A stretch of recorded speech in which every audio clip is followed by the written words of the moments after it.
예, 이제 9번째 주 2번째 시간 계속 또 진도를 나가겠습니다.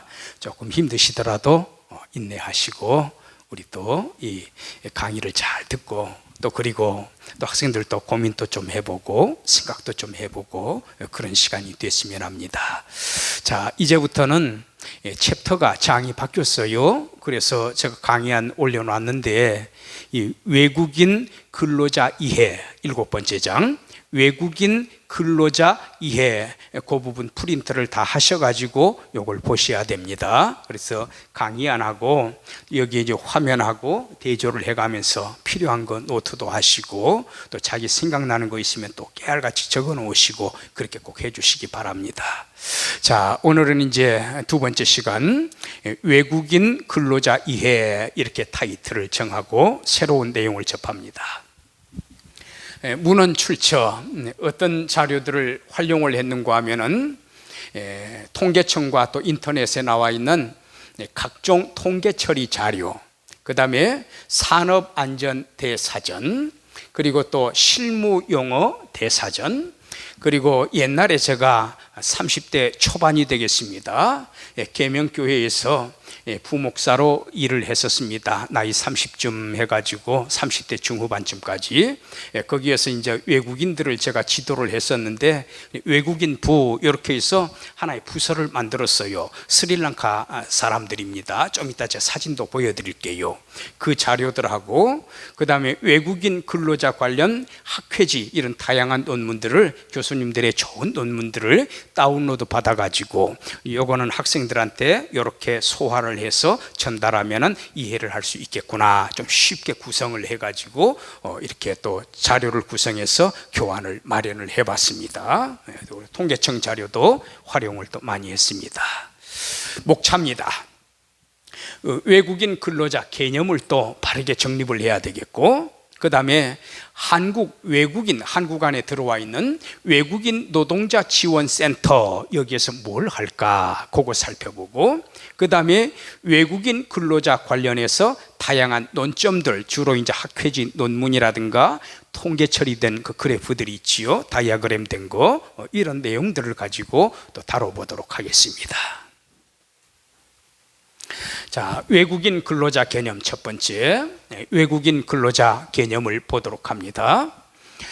현재 2016년도 한 4년 전쯤 통계가 되겠는데 지금은 조금 더 숫자가 올라가 있겠지요. 국내 체류한 외국인 근로자가 200만 명, 199만 몇천 명 정도가 됩니다. 약 200만 명이 되겠습니다. 그 중에서 50% 이상이 중국인이 되겠습니다. 우리 교포들까지 포함해가지고. 그런데 이게 200만 명은 지난번에 공부했던 다문화가정하고는 상관이 없어요. 근로자들의 경우 200만 명.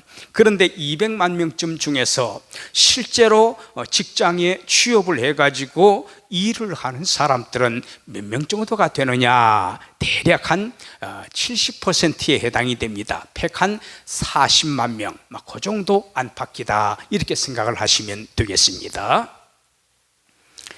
자, 외국인 근로자란 누구냐, 누구를 외국인 근로자라고 하는가, 요거는 이제 실무 노동 용어 사전적인 그 데피니션이 되겠습니다. 외국인 근로자를 누구를 외국인 근로자라고 하는가, 이렇게 색깔 처리해 놓은 거 있지요. 대한민국 국적을 가지지 않는 사람입니다. 대한민국 국적을 가지지 않는 사람, 이중 국적도 안 됩니다. 외국 국적을 가지고 있는 사람, 또 그 다음에 외국 국적을 가지고 있는데 국내에 소재하고 있는 사업장에 있어야 돼요. 국내에 들어와 있어야 돼요. 그래서 예를 들어서 삼성에서 베트남에다가 공장을 지었다, 반도체 공장을 지었다, 제가 예를 드는 겁니다. 반도체 공장을 지었다. 그리고 현지 베트남 사람들, 우리 입장으로 보면 외국 사람이잖아요. 베트남 근로자들을 이렇게 입사를 시켜가지고 일을 하게 한다. 그러면 이때 그 베트남 근로자들은 외국인 근로자라고 할 수 있습니까? 안 된다, 그 말입니다. 국내에 있어요. 주소에 관한 문제입니다. 국내에 소재하고 있는 사업장이라 됩니다. 그 다음에 또 목적이 있습니다. 당신 왜 한국에 들어왔어요? 뭐 하려고 들어왔어요? 목적이 있어요. 돈을 벌기 위해, 그 수입을 위해서 근로를 제공하고 있는 경우가 되겠습니다. 그런 목적으로 들어왔다. 근데 왜 이 구절이 들어가 있는가 하면은 일부 외국인들 가운데에 왜 우리나라에 근로자로 들어왔는가 하면은, 예를 들어서 한국 사람하고 결혼을 하기 위한 의도로서 우리나라에 들어왔다가 한국인하고 만나는 거.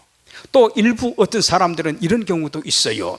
우리 한국에 들어와 가지고 노동자로 일단 들어갔다가 나중에 진학을 하기 위해, 유학을 하기 위해서, 노동자 신분이 아니라 학생 신분으로 변화가 돼버리는 거지요. 이런 다른 제2차적인 3차적인 외부에서 봤을 때는 그런 목적을 가지고 1차적인 의미로서 노동자로 들어오는 경우지요. 근데 실제로 그 사람들 입장에서는 노동자가 목적이 아니지요. 그래서 근로 목적이 아닌 다른 목적으로 숨기고서, 그는 아무도 알 수 없지요. 이 정직하지 못한 자세로 들어온 경우에는 그 외국인 근로자로 우리가 인정을 할 수가 없다라는 그런 의미가 되겠습니다. 그 다음에 다만 취업 활동을 할 수 있는 체류 자격의 외국인 가운데서 취업 분야라든가 특수한, 또 그 다음에 체류 기간, 얼마만큼 머물러 있을 거예요? 체류 기간 등을 고려해 가지고 대통령령으로 따로 법을 정하는 경우가 있는데, 그 경우에는 외국 사람이 우리나라에 들어와서 일을 하고 돈을 번다 할지라도 외국인 근로자의 통계에 넣지는 않습니다. 예를 들어 볼까요? 단순한 예로 체육 국가 대표 감독, 예를 들어 축구팀이라든가 배구팀이라든가 농구팀이라든가 외국 그 감독을 모시고 또 외국에 뛰어난 코치진들을 초빙을 하고 이렇게 해가지고 우리 대표팀을 맡아주세요. 연봉 책정하지 않습니까? 어쨌든 우리나라에 들어와서 일하고 연봉도 다 받잖아요. 또 그리고 과학자, 미국이나 일본 같은 데서 이런 분야가 우리나라에 좀 취약한데 오셔서 좀 이렇게 교육을 시켜 주십시오. 그렇게 해서 뭐 1년이라든가 뭐 2년이라든가 반년이라든가 계약을 체결하고 연봉을 이렇게 주면서 그렇게 모시는 경우도 있습니다. 이제 그런 경우에 또 해당이 되겠고, 또 주한미군, 어쨌든 우리나라에 들어와서 군대의 일을 감당을 하고 또 월급도 받지 않습니까? 봉급을 받지 않습니까? 그러나 이런 경우에는 외국인 근로자라고는 하지 않습니다. 그래서 이러한 독특한 그런 사례도, 예외 규정도 있다라고 하는 것. 자, 그 다음에 계속해서 이 외국인 근로자는 지금 점차 증가하고 있는데, 이 외국인 근로자라고 할 때 외국인 국적이지요. 근데 국외 동포 있잖아요. 그럼 이 사람들은 외국인 근로자로서 인정을 합니까? 외국인 근로자 맞습니다. 예를 들어서 중국 쪽에서 참 많이 오는데, 중국에 조선족이 있잖아요. 그리고 러시아에 살고 있는 우리 동포들은 고려인이라고 합니다. 예를 들어서 그런 분들이 우리나라에 들어와서 일을 한다, 그리고 봉급을 받는다. 그러면 그 사람들의 경우에는 중국 국적이거나 러시아 국적입니다. 우리 한국 국적이 아닙니다. 그래서 법적으로는 외국인으로 간주하는 거죠. 우리 동포이기는 하지만. 그래서 그런 경우에도 이 통계 처리에 포함이 된다. 그리고 또 출입국 관리법에 의해 취업 목적의 자격을 정확하게 구비를 해야 된다. 그래서 어떤 사람들 보면은요, 이 관련법이 굉장히 엄합니다. 어떤 경우에는 보면은요, 산업 스파이 목적으로 들어오는 경우도 있을 수 있어요. 또 자기 나라에서 어떤 범죄를 저지르고서 우리나라를 도피처로 삼아가지고 근로자로서 위장 취업을 하는 경우가 있습니다. 그래서 그런 것들을 다 정확하게 세심하게 서류들을 살펴가지고 또 필요한 경우에는 그 나라에 문의를 해야 되겠죠. 이런 사람 아무 문제가 없는 사람입니까? 그래서 이런 것들을 정확하게 파악을 해가지고 우리나라에서 일할 수 있는 자격을 구비한 사람인가 아닌가, 이거를 가려내야 되겠지요.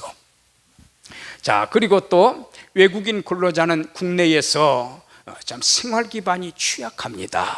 옛날에 제가 목회 활동을 할 때 2009년쯤까지 2004년에서 연천에서 목회를 했는데, 거기에 보니까 그 목축업을 하시는 분들이 꽤 있어요. 그래서 소 뭐 100마리, 200마리, 200마리 이런 식으로. 그런데 한 분이 파키스탄 분인데, 남자분이에요. 파키스탄 분인데 제가 알기로 그분 최소한 15년 이상을 그 한 집에서 일을 했습니다. 그분이 집사님이셨는데 그 목축을 하시는 분이 참 훌륭한 분이에요. 굉장히 인정이 깊고 참 한 가족처럼 이렇게 대해줬습니다.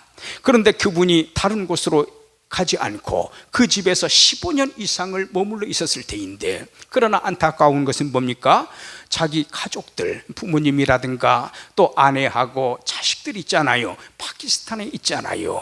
그러니까 만나기가 참 어려운 겁니다. 나중에 이제 결국 돌아갔는데 아마 20대쯤에 와가지고 40대 초반쯤에 이렇게 귀국을 한 것으로 알고 있습니다. 참 이러한 외국인들의 경우에 이런 국내에 생활 기반이 없다, 몸만 탈랑 와가지고 여기에서 일하는 거 아닙니까? 가족들하고 오랫동안 떨어져 있는 경우도 있고, 요거 우리가 이해를 좀 해줘야 됩니다.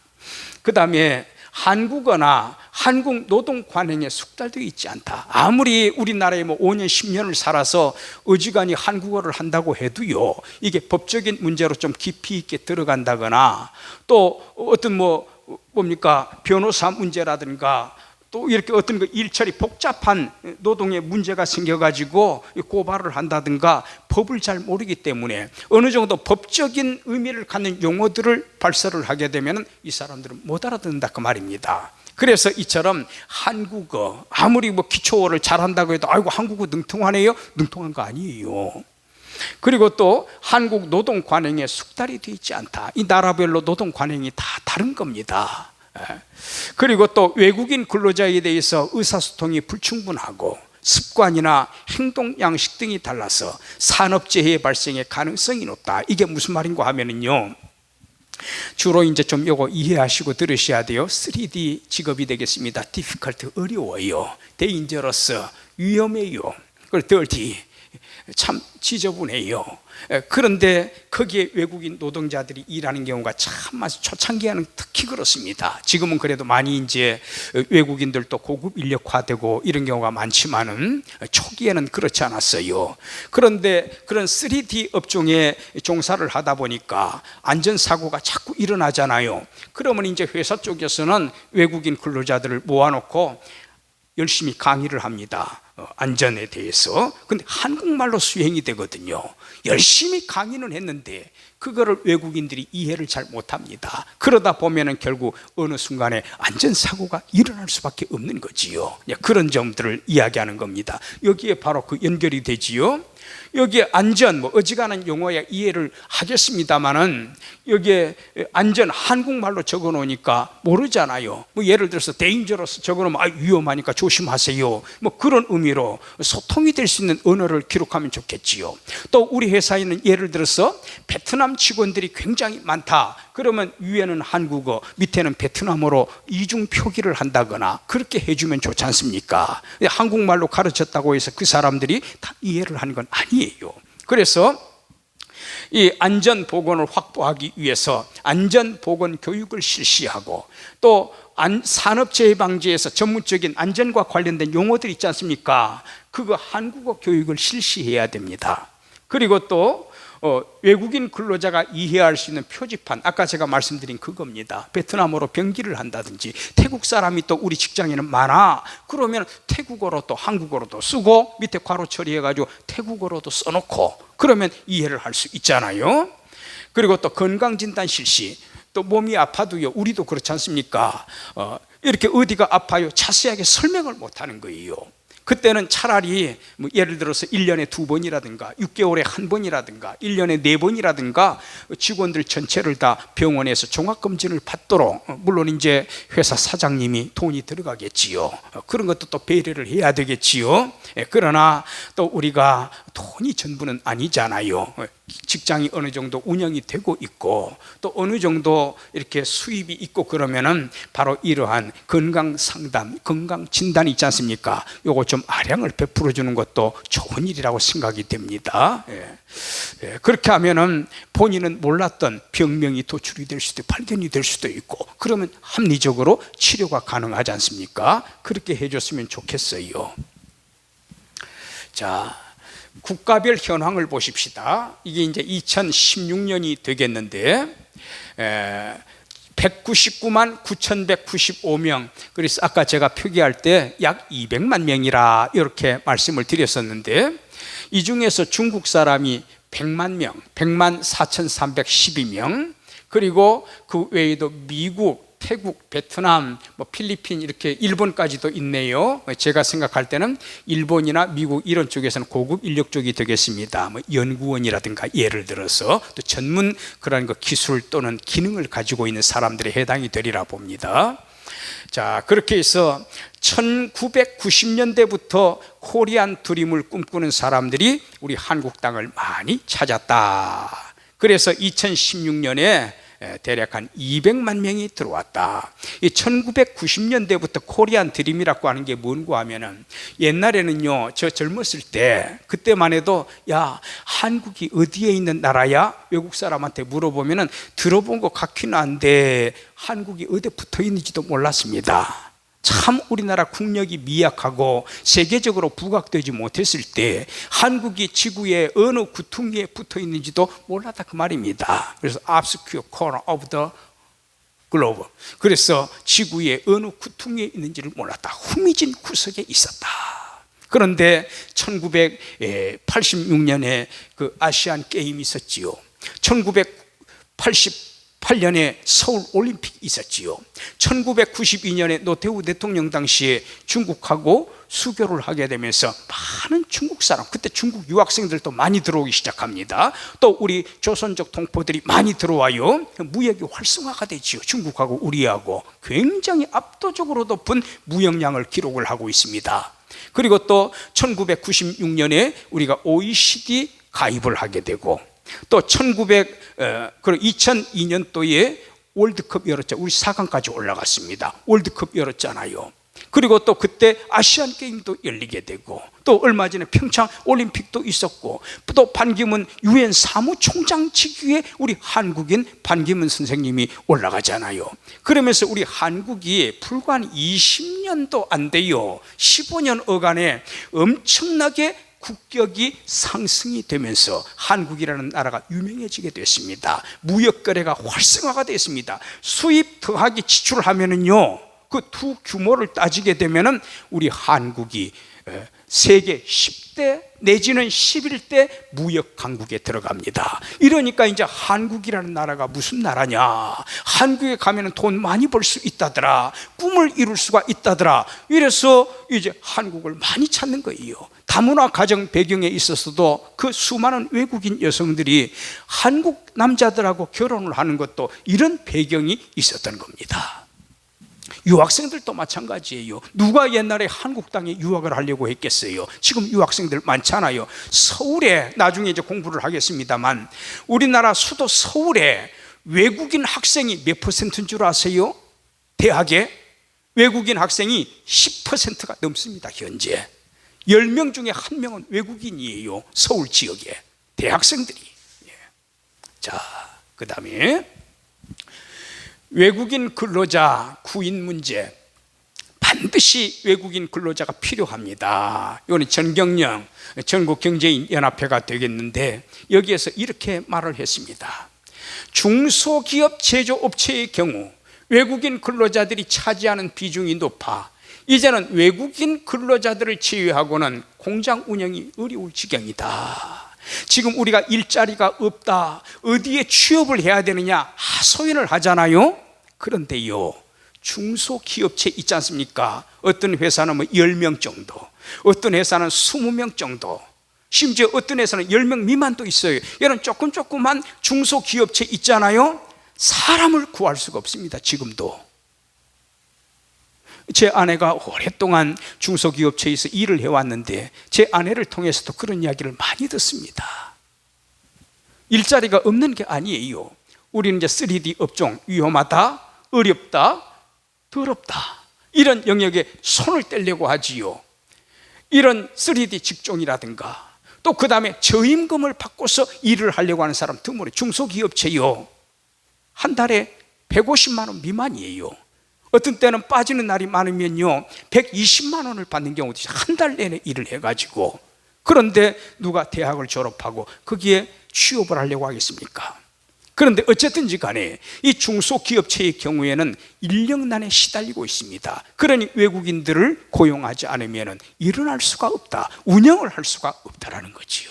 자, 시간 축약을 하기 위해서 비디오는 제가 보여드리지 않겠습니다. 좀 강의실에서 강의를 하면 참 유용한데, 이런 점들이. 외국인 근로자들의 이상을 보십시다. 우리나라는 저출산 고령화입니다. 시골에 보세요, 연세 높은 분들이 일합니다. 거기에 뛰어 들어가 가지고 그 어려움을 무릅쓰고 힘을 보태는 사람들이 누군 줄 아세요? 외국인들이 많아요. 또 외국에서 우리나라 남자들하고 결혼을 한 외국인 아내들이 많아요. 농촌 지역의 4분의 1이 다문화 가정입니다. 우리는 지금 한 쌍이 결혼해가지고 0.88명이 0.88명의 자녀가 출산이 되고 있습니다. 인구가 지금 곤두박질하고 있죠. 젊은 층, 어린 층이. 외국인 노동자들을 고용하지 않으면 안 된다.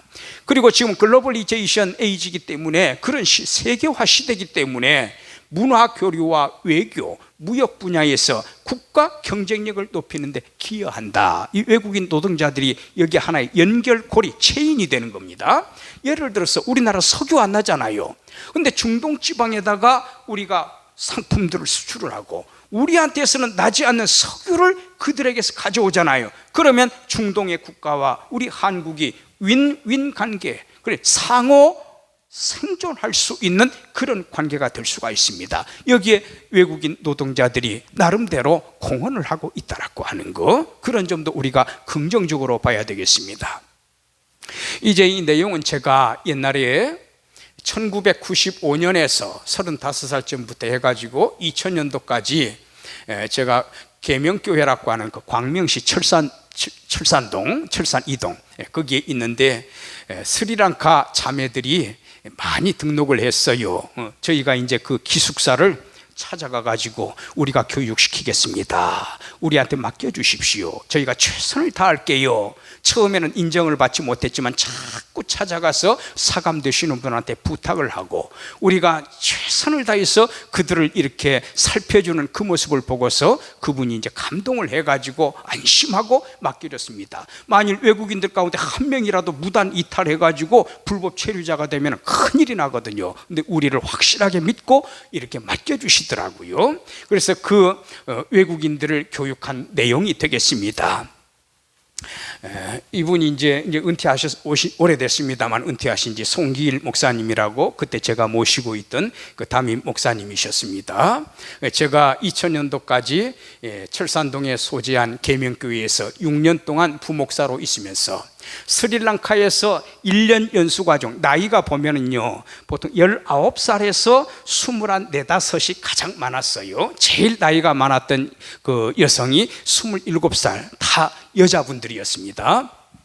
1년 연수과정으로 입사해가 1년 지나면 나가야 돼요. 또 다른 팀이 또 들어와요. 또 1년 지나면 나가고 다른 팀이 또 들어옵니다. 이렇게 해서 제가 5년 동안 모두 누적 인원이 120여 명이 되겠습니다. 이들에게 성경을 가르치고 교리를 가르치고 그렇게 해가지고 120여 명이 세례를 받고 출국을 했습니다. 제가 이제 열심히 가르치고 또 그리고 이 사람들은 전부 다 세례를 받아도 되겠습니다 하고 저희 담임 목사님께 추천을 하면은 담임 목사님께서 세례를 베푸셨어요. 그래서 한 120명 정도 인원이다. 그리고 성경하고 교리 교육은 제가 가르쳤고요. 또 한국어 교육은 이도연, 이은주 이하. 이 이도연, 이은주 이분들은 그때 처녀 총각인데 결혼을 해가지고 이렇게 일본에 2004년도인가 일본에 가셔서 지금까지도 선교사로 활약을 하고 계십니다. 그리고 이제 영어로 강의를 하면 싱할라어로, 싱할라족하고 타밀족이 있는데 싱할라족이었어요. 제가 지도한 그 여성들은. 그래서 싱할라어로 통역을 해주고, 희한하게 20명쯤 되면은요, 1명 정도는 영어를 잘하는 사람이 있더라고요. 즉석에서 바로 통역을 해주는 겁니다. 그리고 나중에 귀국한 이후에도 이 가정에서 계속해서 편지도 주고받고 전화도 주고받고 추수 관리를 할 수 있도록 하기 위해서 한 가정하고 자매 결연을 맺어주기도 했어요. 그러면 이제 그 집사님이나 이런 분들한테 엄마, 아빠 이렇게 부르더라고요. 스리랑카 자매들이. 자, 매주일 정규 프로그램은 이랬습니다. 예배를 먼저 드리고, 그 다음에 성경하고 교리 교육, 그 다음에 한국어 교육, 점심. 매월 한 달 단위로 해가지고 생일자, 그 달에 해당이 되는 생일자들을 축하를 해줍니다. 케이크 사다 놓고 박수고 생일 축하송도 불러주고 또 기도해주고, 그리고 매월 1회 체육 활동을 했고요. 또 여름 성경학교 했습니다. 2박 3일 일정으로. 또 연이회 롯데월드라든가 무슨 호수라 산정호수 이런 데 방문해가지고, 또 민속박물관 이런 데 방문해가지고 관광도 나름대로 시켜주고, 또 자매 결연 가정 이러한 내용들을 또 지급을 해줘가지고 생활이 또 좀 보탬이 될 수 있도록 이렇게 해줬습니다. 그리고 5년 동안 단 한 사람도 이탈자가 없었습니다. 요거는 이제 여러분들 교환에는 없어요. 제 사적인 내용이기 때문에 같이 지금 아마 성경 공부하고 기도하는 그런 장면이 되겠습니다. 요거는 일부 예배 드리는 장면이에요. 담임 목사님께서 설교하시고 저희들이 기숙사 찾아가서 다 함께 데리고 옵니다. 끝난 다음에 또 함께 교회에서 출발해서 기숙사에 무사히 도착할 수 있도록 또 안내해주고, 요거는 어버이 주일에 찬양 경연대회가 되겠습니다. 한국말로 찬양을 이렇게 배워가지고, 왼쪽에 있는 저 사람이 저 젊었을 때 모습입니다. 자, 요거도 이제 처음에 95년도 맨 처음에 교육할 때는 7명이 첫 멤버들이었어요. 그래서 이때는 이제 조그맣게 방 안에 기숙사에 모여가지고 생일 축하를 해주는 그런 장면이 되겠습니다. 이거는 이제 김포에 가가지고 제가 철산동에서 김포까지 왔다 갔다 했어요. 참 짧은 거리가 아닌데, 한 가정에 한 자매에 한 가정씩 자매 결연을 맺어줘가지고 기념 촬영을 한 그 대목이 되겠습니다. 요거는 이제 민속박물관 서울에 야외 행사로 1년에 한 2번 정도 이렇게 했습니다. 맨 위에 계시는 이분은 이제 프랑스에 선교사로 가셔서 오랫동안 이렇게 활동을 하신 분이고, 저기 왼쪽 밑에 있는 게 전에요. 이쪽이 이제 제 아내가 되겠습니다. 자, 이 과제물, 기말 과제물을 준비하는 거니까 설명 잘 들으세요. 소수 집단 중 하나를 선택을 해서, 우리가 공부 안 한 소수 집단도 됩니다. 노숙자라든가 망명자라든가 성소수자 상관없어요. 어떻게 보고서를 작성할 것인지, 15주째 제출하는 기말 보고서를 어떻게 작성할 것인지 계획서를 작성하세요. 그래서 3분의 1쪽 내지는 2분의 1쪽으로 계획서를 내주세요. 그러면 제가 그 계획서를 읽어보고, 학생 이거는 이렇게 수정하세요, 학생 주제가 너무 넓어요, 좀 좁히세요, 피드백을 줄 겁니다. 또 어떤 학생은 잘했어요, 이대로 해보세요. 그래서 범위를 대폭 축소하세요. 장애인 연구하면 굉장히 넓은 주제지요. 이렇게 하지 말고 장애인 중에서도 시각장애인, 또 시각장애인도 여러 분야에서 어려움이 있을 터인데 건물 이동 배려 방안, 엘리베이터에 점자 표시 있잖아요. 보드블록에 또 엠보싱 장치 있잖아요. 청각장애인은 또 벨소리를 통해서 파란불인가 알려주잖아요. 이런 식으로 범위를 좁혀가지고 적합한 주제를 하나 학생이 임의로 정해보시기 바랍니다. 그러면 제가 피드백을 주고 그리고 학생들은 거기에 맞춰서 작성하시면 되겠습니다. 예, 감사합니다.